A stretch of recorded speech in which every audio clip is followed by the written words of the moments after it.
remember, when you have to find the next two terms in the sequence, if you don't know the ratio, you can always take one number and divide it by the previous number. So if you take 5 divided by 15, that reduces down to 1/3. So your ratio will be 1/3. So now that we found our ratio of 1/3, what you can do, take the last term, multiply it by 1/3, and you get 5 over 27. Multiply that by 1/3, and you get the next term, which is 5 over 81, and these are your next two terms. Now the next two questions are asking you to write a recursive form of the equation and an explicit form. Now remember, for the recursive form, tell me what the first term is, which is a to the a1 is 15, and then it's wanting you to just fill in the formula. We want to find out any number, so n. You have to put it a sub n minus 1. Remember, here you put your ratio, so our ratio was 1/3, and then to the power of n minus 1, and that right there gives you your recursive form. And you also have to say, hey, the a has to be greater than 1. Or sorry, not a, but let me fix that. It's not a, it's n. Well, let me write that over. N has to be greater than 1, because if you don't have greater than 1 there, 1 minus 1 is 0, therefore anything to the 0 power would be 1. So you got to make sure your n is going to be greater than 1. And then your explicit form, in order to find any number in the sequence, this is your first term, this is your ratio, and then you just say n minus 1. So kind of notice the differences between recursive and explicit, and just memorize those, and that's basically what you're going to have to put on the test. Now on this next section, it says write the explicit form. Well, what you have to do, or what I did, I took the second term, I divided it by the first term, and I got a ratio of 0.75. Now you can use 3/4, it doesn't really matter, but remember, you put your first term, 512, parentheses, your ratio, again, 3/4 or 0.75. I'm going to use 3/4 this time. And then to the power of n minus 1. And there's your explicit form. Now, write a sequence for the following form. A sub n is equal to 12 is your first term. Now this should read 1/4. That you can also put 0.25 to the power of n minus 1. Now the only thing you're going to do is probably give me about 4 numbers, and you can use your calculator to do that.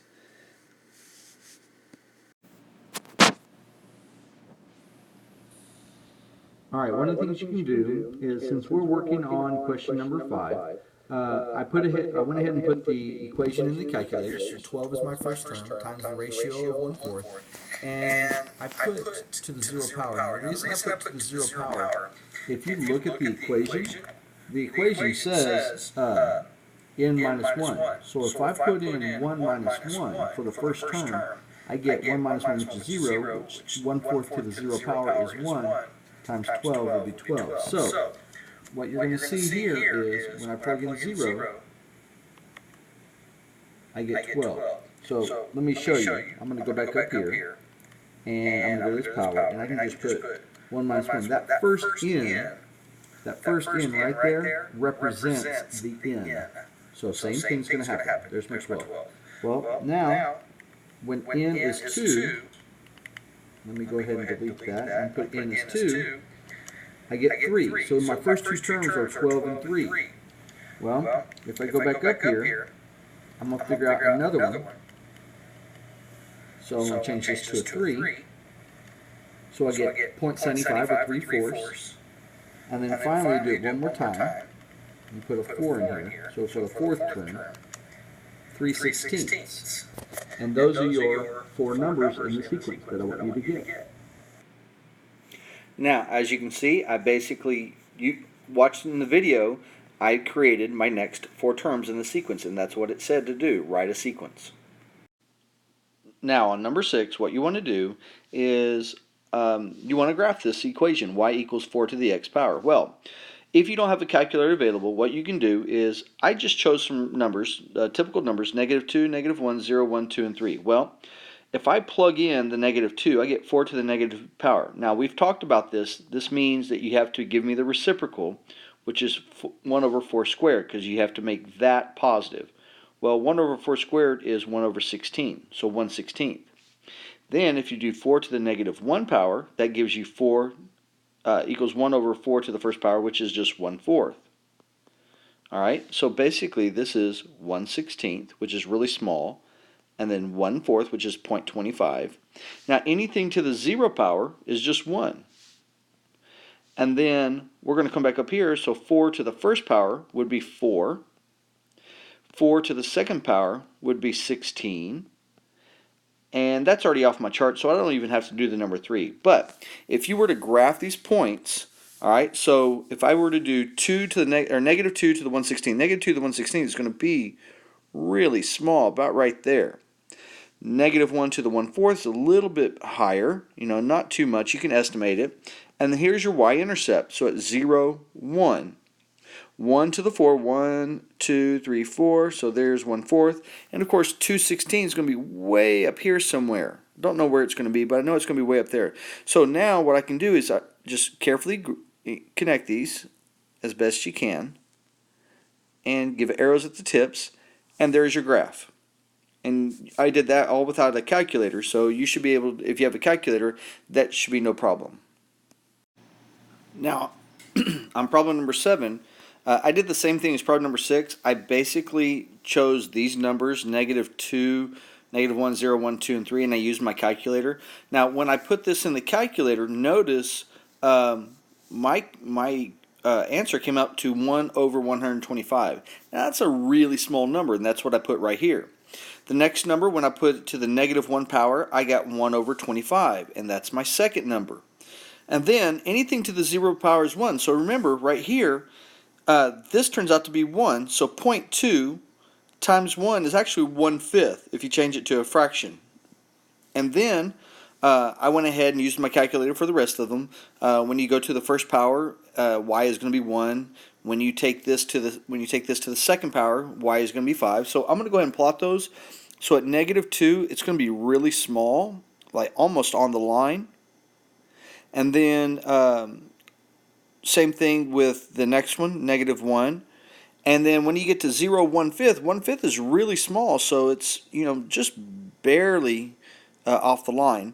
And then of course you go 1, 1, and then 1, 5, or sorry, 2, 5, 1, 2, 3, 4, or 1, 2, 3, 4, 5. So up here, notice it starts to rise quickly. And now I'm going to just connect these dots, and there you go. Doesn't have to look very pretty, but it has, you have to at least plot the dots where they could be. Now, this next problem, you have an original value of a painting, which is $9,000, so that's the initial amount. And then it's increasing by 7%. Now, remember what I told you. When you want to find out a number, you take your initial amount, you have to add the 7% to 1. So you're going to take that 7%, you're going to convert it to a decimal, okay? So this becomes 0.07, and then you're going to add it to 1, which would become 1.07. Then, since you want to know what the value is in 15 years, just put it to the power of 15. Now, when you put that in the calculator, you get $24,831 as the value of the price now. Now, this particular problem, notice I've underlined the word decreasing. Okay, so now we know that it's going to be less than 1. So what you have to do is, again, convert your amount to your percentage to a decimal, subtract that from 1, and you get 0.97. And that's the ratio you're going to use. Now, the initial amount is 1,700 people. That's how much the population started off with.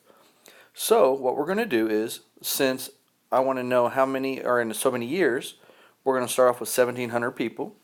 The rate is going to be 0.97, okay? And from 2000 to 2012, that's 12 years. So now, again, just like the previous problem, place it in the calculator, and you'll find out the population in 12 years. which is 1179 and 0.53, but you can't have 0.53 of a person, so you just leave it as 11 or 1,179 people. Okay, on these two problems, you have to consider the equation y equals 50 times 0.5 to the x power. Now, the first question asks, what would be the starting value? Well, remember, the starting value is when x is equal to 0. So if we plug in 0 here, 0 or 0.5 to the 0 power is 1. So 50 times 1 is 5. So your starting point when x is 0, y is 50. Sorry, not 5, but 50. So that is your starting value. Now, number 11 says, does this equation represent growth or decay? Well, if you look at the ratio of 0.5, think about that. Is it more or less than 1? Well, if you recall, anytime we've had a growth, we've added it to 1, like 1 plus 3% would be 1.03. Because this is less than 1, we can say that this is a decay. And if I plug in numbers like 0 or 1 or 2 or 3 in for x, you would see that the number would start to decay like this. On this problem, Rebecca has $200 in her bank account. Well, anyway, that's the starting amount. All right? Now, she wants to save money, so she's going to add to it. She's looking at two investment plans. Under A, she's going to increase her account balance by $30 a year. Under option B, she's going to increase her account balance by 20% each year. Write an equation for each option. Okay, so we're going to make two equations. Now, it doesn't say to solve, it just says write an equation for each option. Okay? So now on the first one, if you're going to increase the balance by $30 per year, well then you got to multiply that $30 every year it's in the bank. So it's going to be $200, and then after the first year, it'll be 30. So basically, let's put an X right there. So this will be the number of years. So the first year, 1 year times 30 plus $200. Then the second year times 30, which would be $60 plus 200.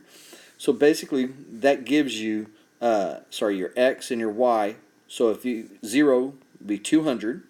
1 year would be $30 plus the 200.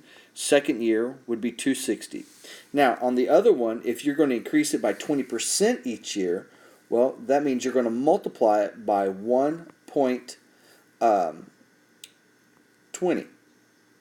All right? Because you got to make 20% into a decimal. So 0.20, and you add that to the 1, so 1 plus 20. And then, of course, for every year. And that's the equation you should have. In this particular problem, it asks you to describe or determine which kind of model best describes the data. As you can see, I've done two things. The first thing I've done was I plotted the data, and it turned out to be a straight line. So, to me, according to this, it looks very linear. Well, I'm going to double check and make sure that that the change in y and change in x are coinciding with that. So if you notice, this increases by 1 each time. Okay? Now, same thing with this one. It's decreasing by 1. It's not multiplying to get to the next one. I can double check. So you notice how this decreases by 1 each time. Okay? Now, I can double check to make sure it's not exponential. And you might recall this, but if you take one term and divide it by the previous term, so for instance, if you take 4 and divide it by 5, well, that's going to give you, it's not the same as taking, like, say, 2 divided by 3. Well, that turns out to be 0.6 repeating, and then 4 divided by 5 happens to be 0.80 or 0.8. And so as you can tell, they're not the same. So therefore, the best choice is that they're going to be linear. Finally, the last problem. Now, this is the easiest of the problems. What is the y-intercept? Well, let's look at equation B. Remember, your y-intercept is when x is 0. So on the graph, when x is 0, somewhere on the y-axis. So in this case, 0, 5. So up here at 0, 5 is the y-intercept. Okay? Now, on this particular equation, remember, what you have to do is this. So if you were to graph this, okay, x plus 7, Well, I want to know when y is 0. Well, remember, you can replace 0 with y. Here, let me get rid of this right here because I really don't need the graph. So if I do this and I get x plus 7, well, the only number that makes that 0 is negative 7, because negative 7 plus 7 would then equal 0. So when x is 0, y would be negative 7. So when x is 0, sorry, the y-intercept would be negative 7. And that would be the y-intercept.